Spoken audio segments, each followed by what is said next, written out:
So like I said, this entire model from conception to delivery with recommendation took about 2.5 months. That wasn't even full-time. Welcome back to the channel. I'm Eugene Day. Today I'm going to share a project that I did for a consulting client about 2 years ago. It took about 2.5 months to deliver from the time we signed the contract until the time I made the final delivery and recommendation. That was not working full-time. I was working on that about 10 hours a week.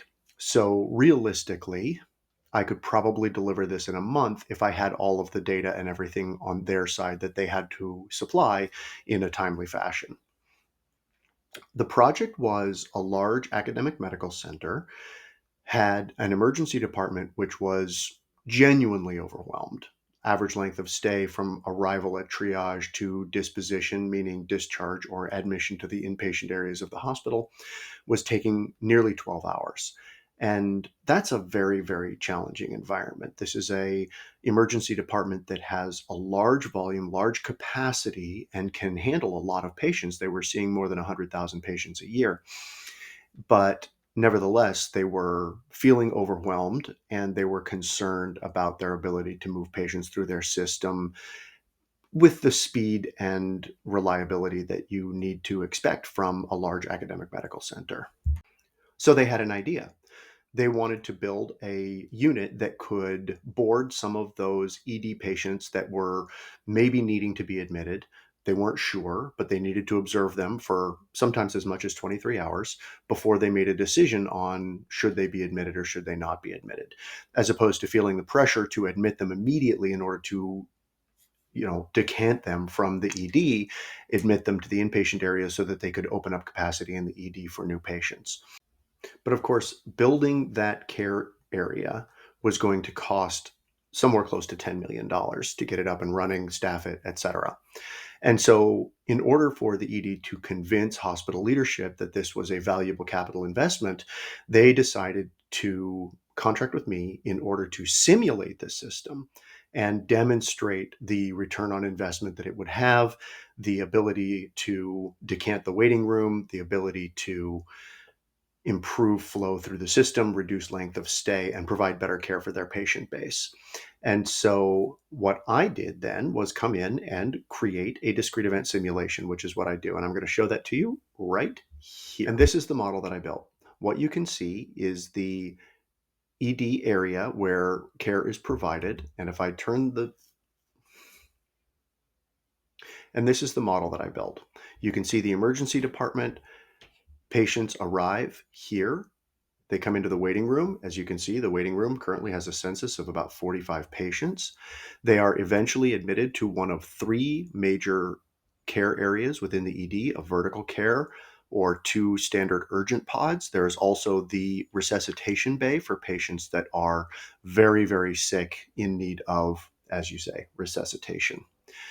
Finally, you can see areas here for imaging as patients are waiting for or receiving imaging services in the ED.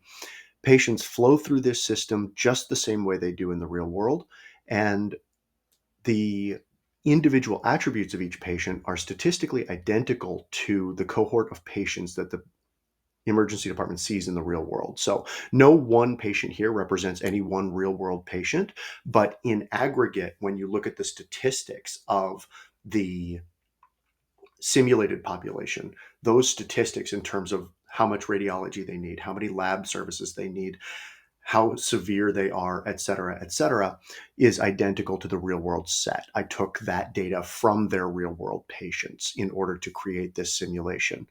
And this simulation, of course, can be sped up in order to accelerate how rapidly we see data. I can run off several months worth of data all at once, and we can then take data on how long each patient spent in the emergency department, what their outcomes were, not their true medical outcomes, of course, but their disposition outcomes. Were they admitted? Were they discharged? Were they transferred, et cetera?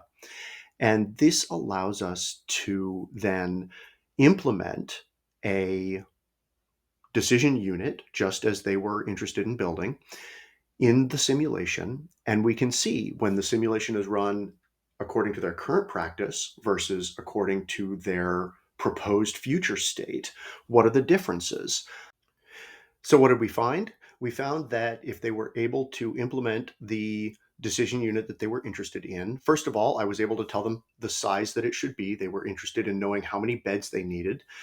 And if they were to implement that at the size that I recommended, they would be able to reduce their overall length of stay by about 90 minutes. Based on this analysis that we did, they accepted my recommendation almost as designed. The eventual decision unit that they built was a little bit smaller than what I recommended for optimal performance, but they had to save some of those investment dollars. And now it's been up and running for about 18 months. They are seeing the performance improvements that I recommended, that I predicted, and they are able to see more patients per year, and they have lower waiting room censuses, shorter time to provider, shorter overall length of stay, and the system is running much better. And as a result of that, I've done some additional follow on work with them over the course of these past few years.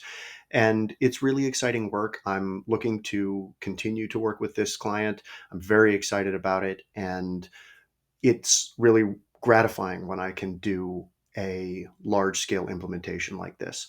So, like I said, this entire model from conception to delivery with recommendation took about 2.5 months. That wasn't even full time work for me. And I was able to make a really big positive difference in their overall flow and in their system. So, I think if you are someone who runs a hospital, that you should consider this kind of work. And I would love to partner with you on it. And if you just want to see more about my journey, feel free to subscribe. I'm going to be continuing to share my successes, my challenges, and YouTube thinks you're going to like this video right here. Thanks a lot, and I'll see you soon.